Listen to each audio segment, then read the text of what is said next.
কেমন আছো বন্ধুরা? আশা করি সবাই ভালো আছো। সবাইকে গুড আফটারনুন জানালাম।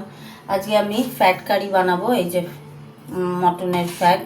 চলো দেখতে থাকো কেমন করে করি। চলো, গ্যাস জ্বালিয়ে দিয়েছি, লোহার কড়াতে করব। তেল দিয়ে দিচ্ছি,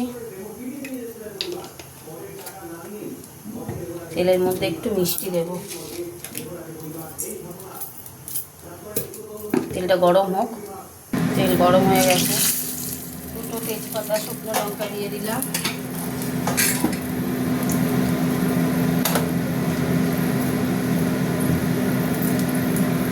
এবার দিয়ে দেবো পেঁয়াজটা।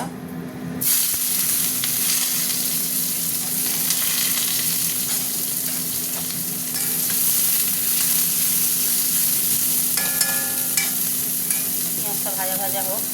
পেঁয়াজ ভাজার সময় কয়েকটা আলু দিয়েছি, আলুটা ভাজি।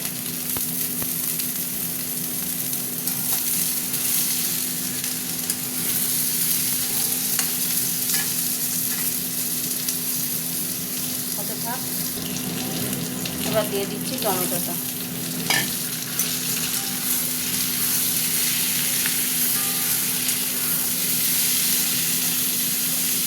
টমেটোটা একটু নরম হোক। এবার আদা রসুনের পেস্ট, লঙ্কা গুঁড়ো, হলুদ গুঁড়ো আর জিরে গুঁড়ো দিয়েছি। মশলাটা কষবো। অল্প করে নুন দিয়ে দিলাম।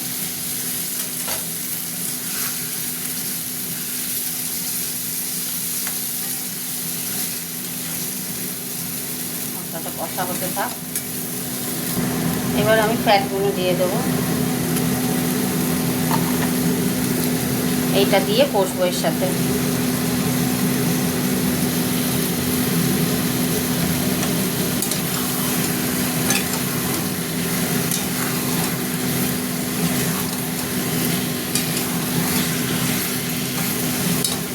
কষা হতে থাক। একটু দই দিয়ে দেবো। দই দিয়ে দিলাম। আবারও নাড়বো।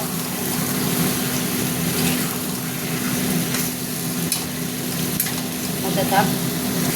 মশলা কষা হয়ে গেছে, গরম মশলা দিয়ে দিলাম।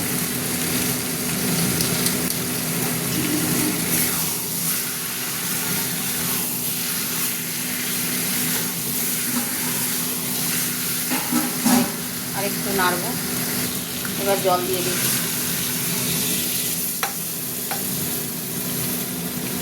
দুটো কাঁচা লঙ্কা ফাটিয়ে দিয়েছি, দুটোকে চারটে বানিয়েছি। এবার জল দিলাম।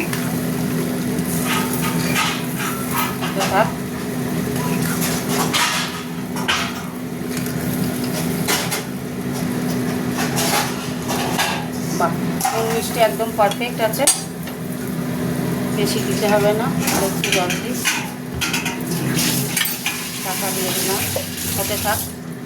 ঢাকাটা খুললাম বন্ধুরা, কি সুন্দর কালার এসছে, দেখেছো? এই যে আলুও সিদ্ধ হয়ে গেছে, কমপ্লিট হয়ে গেল আমার রান্নাটা। একটু গ্রেভি গ্রেভি রেখেছি। চলো, রান্না কমপ্লিট। চাপা দিয়ে দেবো। গ্যাসটা অফ করে দিচ্ছি। চলো, তোমাদের সাথে একটু কথা বলে নিই। তো অনেক দিন পরে ফ্যাট কারি বানালাম। এরকম করে তোমরাও বাড়িতে বানাবে। কমেন্ট করে জানিও কেমন। টাটা।